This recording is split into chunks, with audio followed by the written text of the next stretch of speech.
పనిచేసిన వ్యక్తి. ఆయనకి మన కూటమి తరపున జనసేన పార్టీ తరపు నుంచి గాజు గ్లాస్ మీద పోటీ చేస్తా ఉన్నారు, గుర్తు మీద పోటీ చేస్తారు. వారిని ఘన విజయంతో బలమైన మెజారిటీతో గెలిపించవలసిందిగా మనస్ఫూర్తిగా కోరుకుంటూ, అలాగే బాలయోగి గారు ఒకటే కోరుకున్నారు, చిరకాల వాంఛ బ్రిడ్జిలు కలవాలి. మనకి రామచంద్రాపురం నుంచి మన అమలాపురంకి ఇంకా రావాల్సిన బ్రిడ్జిలు ఉన్నాయి వాటన్ని. అలాగే కోనసీమ వాసులకి రైలు కూత వినిపించాలని తపన అయింది. మా వచ్చే నాకు ఎంత సమయం పడుతుందో అనుభవజ్ఞులు వారే చెప్పాలి. నాకైతే కోనసీమలో రైలు కూత వినిపించే వరకు మేము అహర్నిశలు కష్టపడతాం.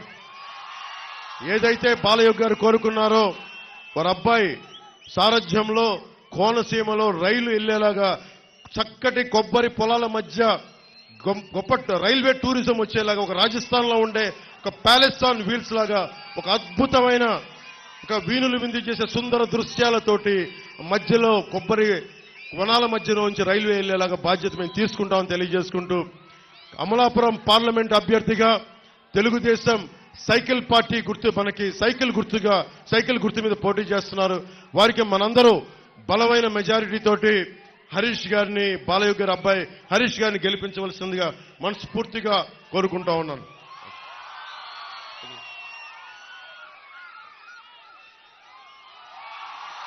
మనస్ఫూర్తిగా కోరుకుంటున్నాం.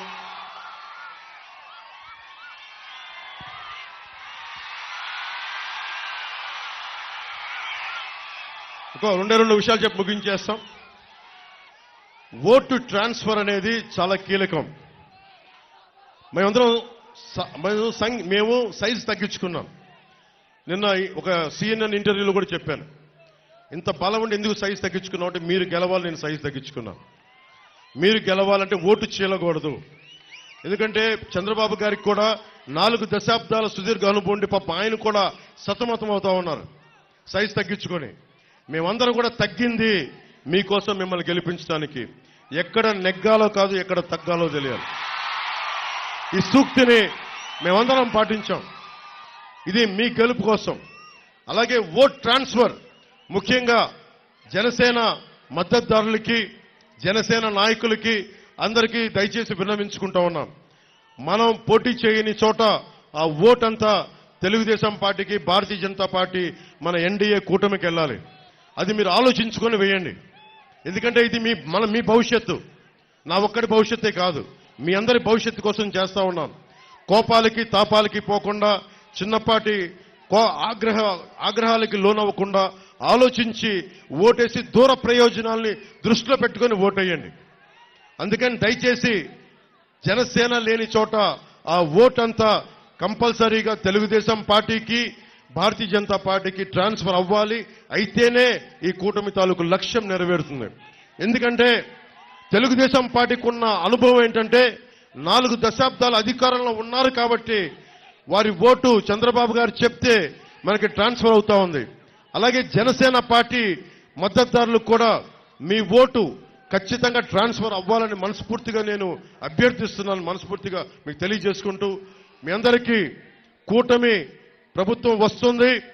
తెలుగుదేశం, జనసేన, భారతీయ జనతా పార్టీ ఎన్డీఏ ప్రభుత్వాన్ని స్థాపిస్తున్నాం. జగన్ని ఇక్కడి నుంచి తన్ని తగలేస్తున్నాం.